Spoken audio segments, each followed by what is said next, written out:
I arrived exactly on time. The Valmont Grand Hotel shimmered under the evening lights, its marble steps flanked by gold-trimmed hedges and valets in tuxedos. Inside, the Vaughn family gala dinner was already in full swing. Or at least, it should have been. As I stepped through the revolving door, my heels clicking against polished granite, I smoothed the satin of my emerald green dress and approached the hostess stand. My pulse was steady. I knew I looked good, and I had every reason to be here.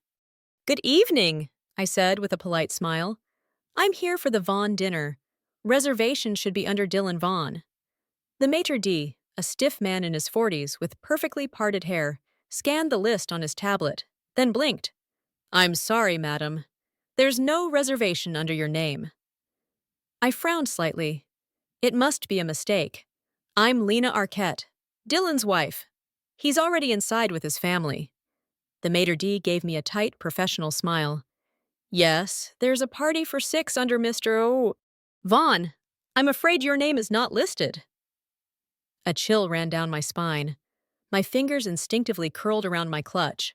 Before I could say another word, a familiar voice sliced through the air. "Oh, Lena." Celeste Vaughn's voice oozed mockery, like syrup over broken glass. "Did you really think you were invited?" I turned slowly. There she was, my mother-in-law, dressed in an icy blue gown that probably cost more than my car, her diamond earrings winking under the chandelier. She stood just inside the entrance of the private dining room, arms crossed, a champagne flute in hand. Behind her sat Dylan, my husband, silent. His jaw was tight, but he didn't say a word. Beside him, his sisters, Emma and Riley, whispered to each other, one smirking, the other carefully avoiding eye contact. I blinked. "I don't understand." Celeste smiled wider, like a cat toying with a mouse. "Oh, sweetheart, this dinner is for family. Real family." She let her gaze drift down my dress and back up again, a silent judgment. "A place like this is, well, a little above your station, don't you think?" Emma let out a soft laugh behind her wine glass. Riley glanced down, trying to hide her grin. I should have been humiliated. I should have turned around and fled the building. But instead, something inside me clicked. I gave Celeste a long, measured look, then turned to the maitre d'. "Would you be so kind," I said, my voice silk-wrapped steel, "as to ask Mr. Hale to come out?" The maitre d' blinked, clearly unsure. Excuse me?" "Dominic Hale," I said again, calmly. "The owner." Celeste burst out laughing. "You think the owner is going to come out here just for you? How adorably delusional." I turned back to her and met her gaze evenly. "Yes, I do. Because Dominic Hale didn't just know me, he trained me. He was the first person who saw my potential, back when no one else did. And tonight, Celeste Vaughn was about to learn that she had just picked the wrong woman to try and humiliate." The maitre d' hesitated again, but before he could speak, a rich, commanding voice emerged from behind the velvet curtain separating the private dining room from the main floor. "Lena?" I turned. Dominic Hale, tall, graceful, with salt and pepper hair and a perfectly tailored suit, stepped into view. And the room went completely silent. "Dominic," I said with a calm smile, stepping forward, as the entire restaurant seemed to hold its breath. His expression lit up, eyes crinkling at the corners.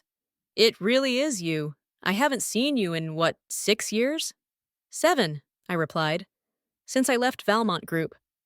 From behind me, see, I heard Celeste scoff loudly, her heels clicking as she stepped forward. "Excuse me," she said, her voice dripping with disbelief. "You know each other?" Dominic turned toward her slowly, his gaze unreadable. "Yes. Lena and I go way back. She was one of the most promising executive planners I ever mentored." Celeste's eyes narrowed. "Executive? What?" I turned just enough to address her without breaking eye contact with Dominic. "Before I met Dylan, I worked for Valmont Group as a senior consultant. I oversaw multi-million-dollar luxury events. Dominic was my director and my mentor." Celeste's mouth opened slightly, but no words came. She was clearly recalculating everything she thought she knew. Dominic gestured toward the maitre d'. You didn't seat her? She. Her name wasn't listed on the reservation, Mr. Hale, the man stammered. Dominic's tone cooled, though still polite. Then correct the oversight, immediately. Set a place, next to her husband. Celeste's face twitched. That won't be necessary, she said, with a too bright smile. Really, Lena can't expect to just. She's not just anyone, Dominic cut in. She's family, and more than that, she's earned her place here. I heard a sharp clink as Riley nearly dropped her fork.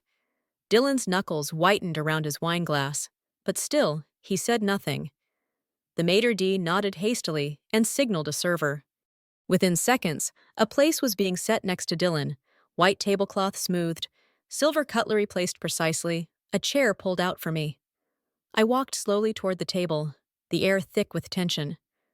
Looks like there's room after all, I murmured, sliding into the seat. Celeste's nostrils flared. This is absurd. I leaned slightly toward her, lowering my voice so only she could hear. What's absurd is thinking you could humiliate me and walk away unscathed. She flinched, just barely, before composing herself. You're being dramatic, I shrugged. I'm just enjoying dinner with my family. Isn't that what this is? Dominic nodded to the server. Have Chef Valentine prepare the seared scallops and the truffle risotto, and bring a bottle of the 2005 Chateau Margaux on the house. Celeste nearly choked on her drink. You're giving her the reserve bottle? Are you serious? Dominic looked at her as though seeing her for the first time. Deadly. The food arrived quickly. The amuse-bouche was exquisite. Artfully arranged smoked salmon with citrus pearls. The moment it was placed in front of me, I could feel Celeste's fury radiating like heat from across the table. I picked up my fork, sliced delicately, and took a bite. It melted on my tongue. This is incredible, I said aloud. And I meant it. Silence hung at the table. Even Emma and Riley had gone quiet. Celeste leaned back, trying to regain control. Well, she said sweetly, I suppose it's only natural that someone who worked in hospitality would know the right people. I glanced at her. Hospitality isn't a dirty word. She offered a fake smile. Of course not, dear. Just not exactly the kind of industry our family typically associates with.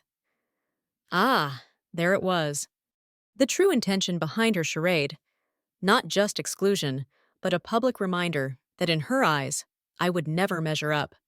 I took another slow bite of risotto. You say that like building something from the ground up is shameful. Celeste's smile faltered. Her eyes flicked to Dylan, silently urging him to step in. He didn't. That's when I knew. This wasn't just about her anymore. It was about him, too. His silence wasn't protection, it was betrayal. And from that moment on, I stopped waiting for someone to choose me, because I had already started choosing myself.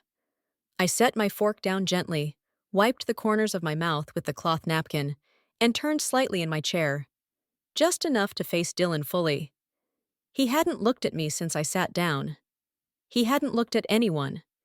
His eyes were fixed on his wineglass, swirling it like it held the answer to a question he didn't want to ask. So I asked it for him.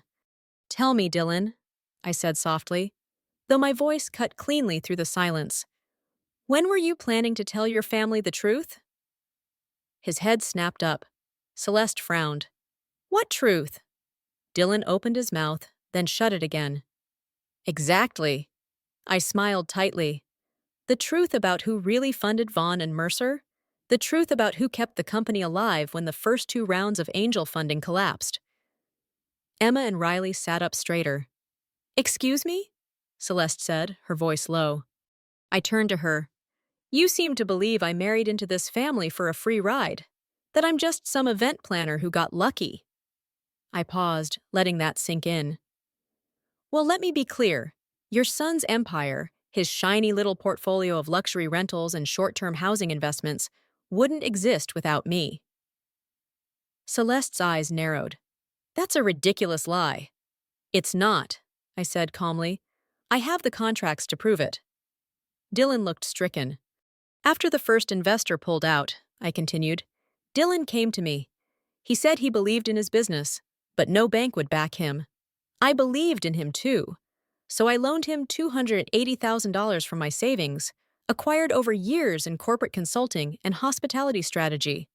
Celeste let out a sharp exhale, like she'd been slapped. I gave him the seed money, I said, and the second round, in exchange for a minority share, which later became a majority share when he couldn't repay me. There it was. The room was frozen. Emma's eyes were darting between Dylan and me, like she was watching a slow-motion car crash. Riley's mouth hung slightly open. Even the maitre d', who was discreetly pouring wine, had paused mid-pour. Lena, Dylan said finally, his voice dry. This isn't really the time. On the contrary, I cut in, my voice suddenly sharp. This is exactly the time. I looked at Celeste. You wanted a show, didn't you? A public demonstration of your control? You wanted to shame me in front of your family, in front of strangers, in front of him. I nodded at Dylan. Well, congratulations. It's a show. I reached into my clutch and pulled out a folded copy of a legal agreement, just one page from the full document, but more than enough. I placed it carefully in front of Celeste. She hesitated, then picked it up with shaking hands. Her face shifted as she read. You own 52%? She whispered. Yes. She looked up. You're lying. Dominic cleared his throat gently. It's real. I've seen the filings. Celeste slammed the document back on the table. This is absurd. You manipulated him. I didn't flinch. I supported him, and when he couldn't pay me back, I took what was legally mine. Dylan finally spoke again. Lena, you said it was temporary, and then you treated me like an accessory, I said, my voice low and steady. You let your mother degrade me. You never stood up for me. You knew everything I sacrificed, and still you sat there tonight, watched her try to erase me, and said nothing. Dylan looked trapped, like a man caught under his own collapsing ceiling. I turned back to Celeste. So no. I'm not just someone your son married. I'm the woman who built the foundation under your entire family name. And for the first time since I married into this empire of glass and pretense, I saw it. The fear. Not just anger, not just superiority, but actual fear in Celeste Vaughn's eyes. Because she finally understood. I wasn't the outsider. I was the architect. I don't remember tasting the rest of the food. I sat there, surrounded by crystal glassware and flickering candlelight, with the soft clinking of forks and whispered gasps swirling around me. And I felt nothing. Not rage, not shame, just an eerie, crystal-clear stillness. Across the table, Dylan avoided my gaze like it was poison. Celeste had gone quiet, her lips drawn tight, her knuckles white against the stem of her wineglass. Even the sisters, Emma and Riley, weren't smirking anymore. I'd peeled the illusion away, and what remained was the truth. Raw, undeniable. But what stung the most wasn't Celeste's theatrics, or even the years of microaggressions she had dressed up as high society manners. No. It was his silence. His refusal, again, to choose me. Because this wasn't the first time Celeste had pulled something like this. Not by a long shot.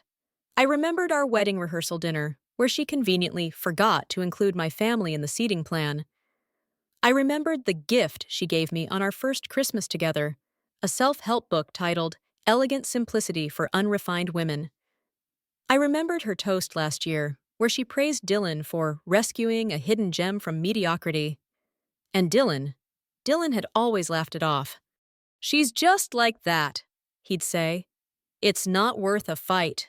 But this time, she didn't forget. She planned it. She orchestrated a public dinner to celebrate his career built on my investments, and she deliberately left me out of the guest list. She wanted to humiliate me in front of everyone, and Dylan knew. He knew. He had sat at that table, sipped from his glass, and watched the whole thing happen without so much as a word. And I was done. I reached under the table for my phone. Calm. Steady. like I'd rehearsed this moment 1,000 times before. I opened a secure chat thread with my attorney. Subject line, Plan Echo. Me. Move forward. I want the first documents on my desk by 9 a.m. The response came almost instantly. Attorney, understood. Divorce strategy and asset recovery plan will be finalized tonight. I locked the phone and slipped it back into my clutch. No one noticed. They were too busy pretending nothing had happened. Too busy eating around the weight of what I'd just detonated at their table. More wine?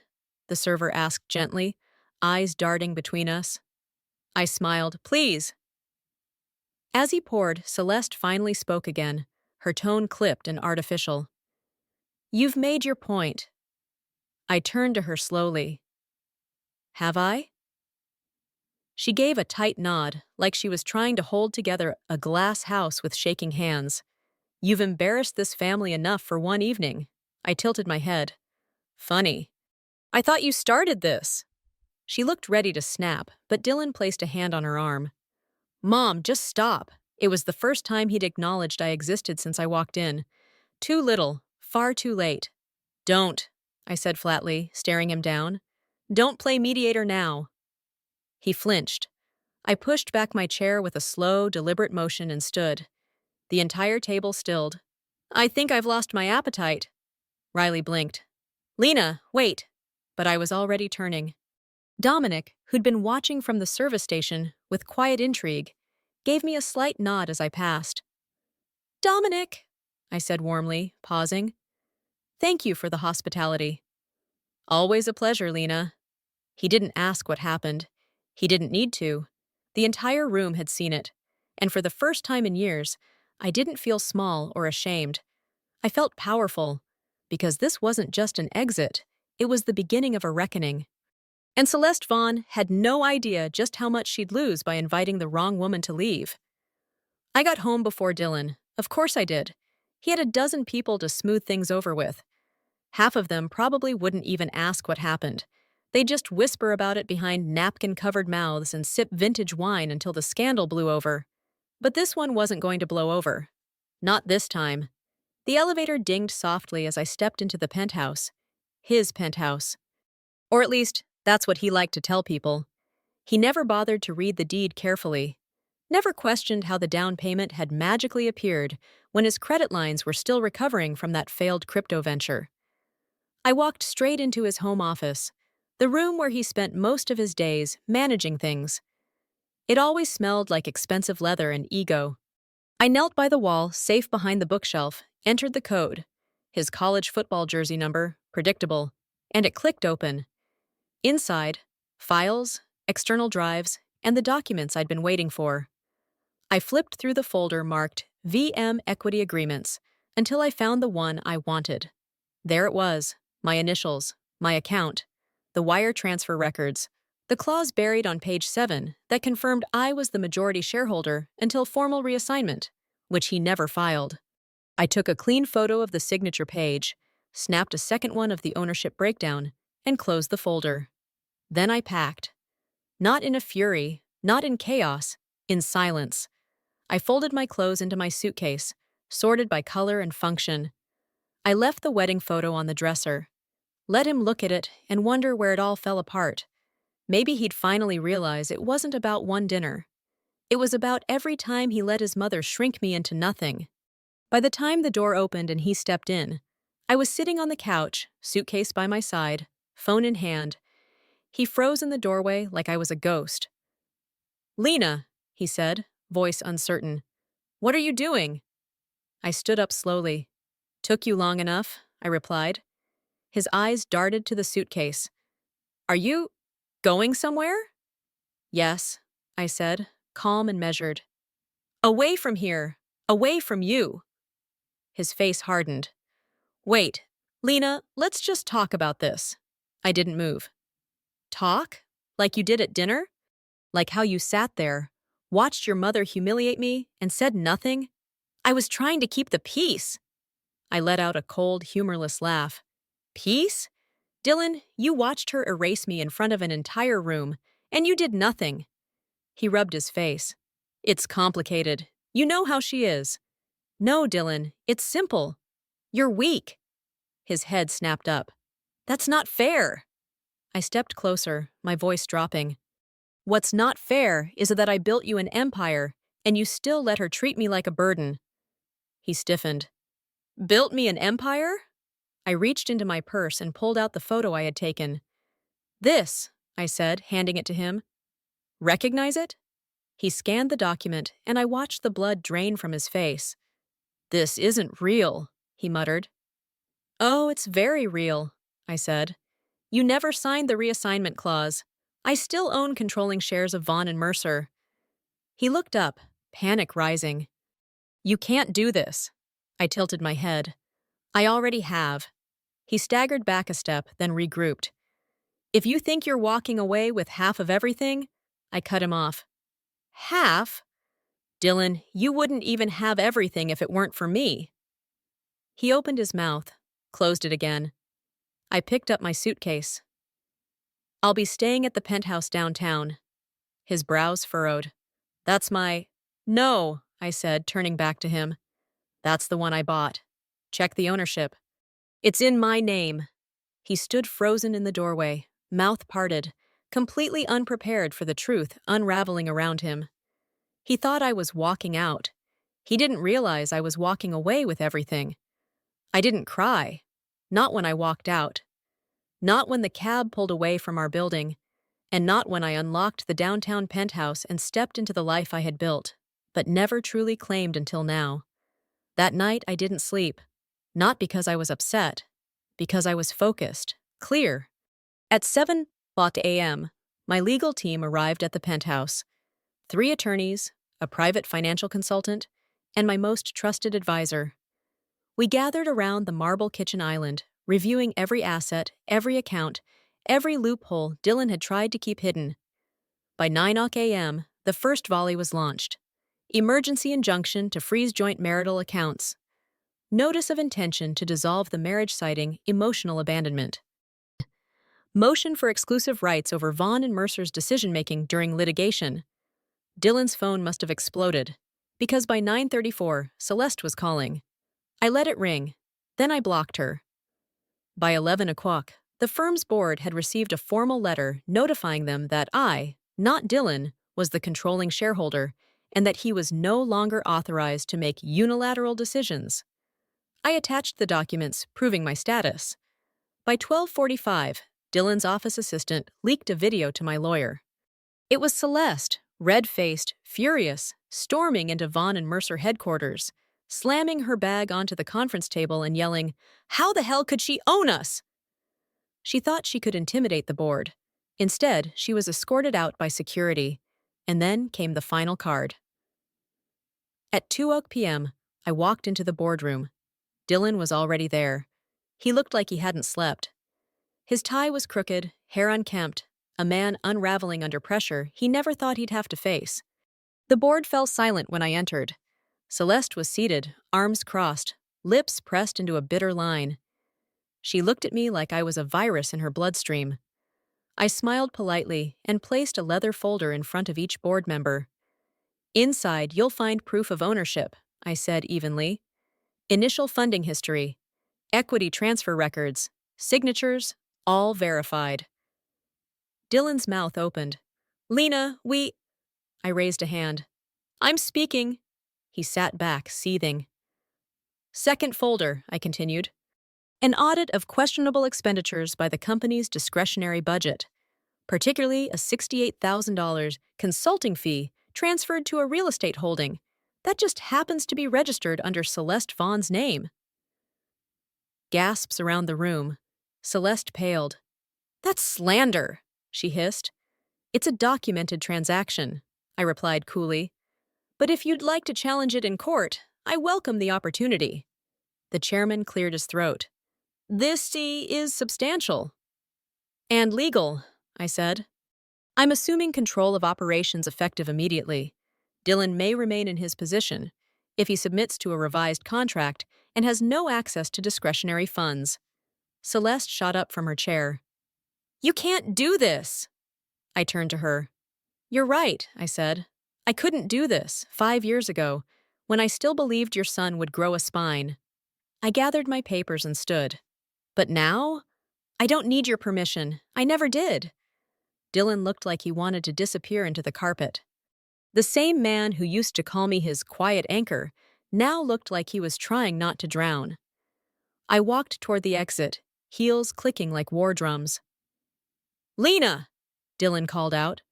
I stopped, turning just enough to catch his eye. We can fix this, he said, voice breaking. I didn't blink. No, Dylan, you broke it. I'm just the one who finally picked up the pieces. And then I left. I didn't look back, because behind me was everything I'd survived. And ahead of me was everything I was about to conquer. 3 weeks later, my name was back on the invitation, not as a wife, not as an accessory, not as Dylan Vaughn's +1. This time, it was Lena Arquette, CEO, Arquette Signature Events. Keynote speaker, the same ballroom, the same venue, but a different woman walked through its doors. Me. The echoes of that infamous family dinner still floated in whispers through the industry, the night Celeste Vaughn tried to erase me. The night I walked away and took the empire with me. But I didn't just walk away with his company, I built mine. After assuming control and freezing Celeste out of the finances, I filed for divorce and liquidated my equity in Vaughn and Mercer, at a price Dylan couldn't afford to argue with. I used that capital to launch my own firm, Arquette Signature Events. Not corporate galas, not fundraisers, luxury events, red carpet premieres, private deals between CEOs who only spoke behind velvet curtains and black Amex cards. I wasn't starting from scratch. I was starting from experience. Dominic Hale, my old mentor, and the very man who stood up for me when no one else did, became my first investor. Within 10 days, I had office space. Within 20, a client roster. Within 30, a reputation that no one dared dismiss. At first, the calls from Dylan came daily, then weekly, then silent. Celeste tried to save face with a few reporters. Lena was always just a supportive spouse, she'd claimed. I dropped the audit on her personal misuse of company funds with a discreet email to the board and let the silence do the talking. She's currently taking a sabbatical from philanthropy, according to the society pages. No one asked why. No one had to. Back in the ballroom, I stood backstage, heels sharp, red lipstick perfect, a champagne flute in one hand and a note card in the other. You're on in 5, the coordinator whispered. I nodded, calm. My phone buzzed, a message from an unknown number. Dylan. I saw the press release. The rebrand looks amazing. I know I messed up, but I'd still like to talk. Just once. I stared at the screen. No emotion stirred. Then I deleted the message and blocked the number. I stepped onto the stage to the sound of polite applause. But when I reached the microphone, the applause swelled. People remembered. People knew. And I smiled. Good evening, I began, voice steady, confident. When I first started in this industry, I was told I had to be quiet. I had to play supportive. I had to shrink myself to make others comfortable. The crowd leaned in. But sometimes when people try to shrink you, all they do is remind you of how big you're capable of becoming. Laughter, applause. I let it breathe.